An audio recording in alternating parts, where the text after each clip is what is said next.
One piece of advice that has totally transformed the way I think about money is spend less than you earn.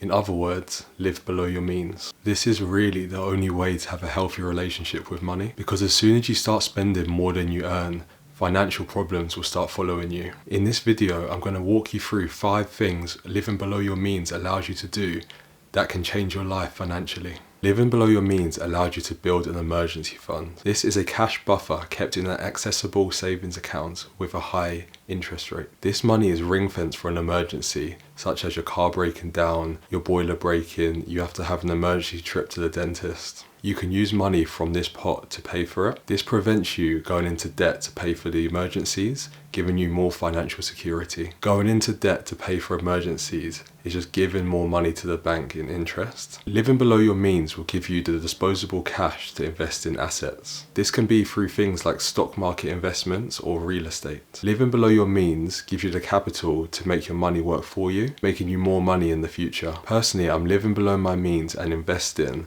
so I'm able to retire early. I'm an NHS pharmacist, and one of the perks of being an NHS pharmacist and working for the NHS is a very generous pension. However, the big problem with the pension that I'm enrolled in is that you can only access the full pension at state pension age. This is currently 66 or 67, depending on when you were born, with plans to increase it to 68. I don't plan to be working till I'm 68 when you get the full NHS pension and the state pension, which means I need to develop a pot outside of my pension that can bridge the gap between when I want to retire and when I get my full NHS pension. The only way I can do this is by living below my means and investing a portion of my salary each month.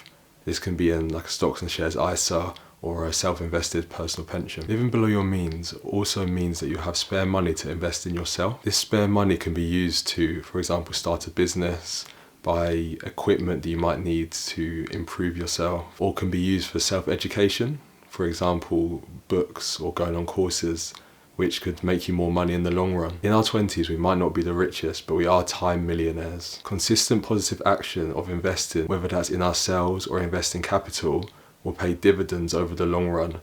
We just have to give it enough time. The next thing living below your means teaches you, which is such an important skill in your 20s, is learning how to budget. In order to live below your means successfully, you need to know what's coming in and what's going out. To do that, you need to form a budget. Many people experience getting their first full-time paychecks in their 20s. Many people don't know how to manage that money, leading to debt and excess spending. Learning how to budget and making sure you keep a bit of your check for yourself each month is such an important skill that will pay dividends over the long run. The 5th thing living below your means allows you to do is getting used to practicing delayed gratification. Living below your means on a budget may mean you have to say no to some things.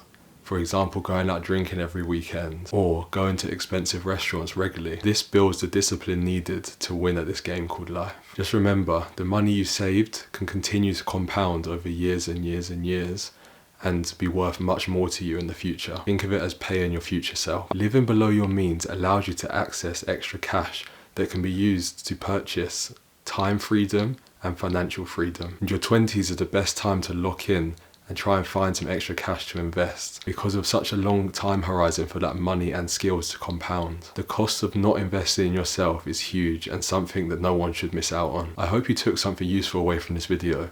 In the next one, I'll share some practical advice of how to live below your means. I'll see you in that video.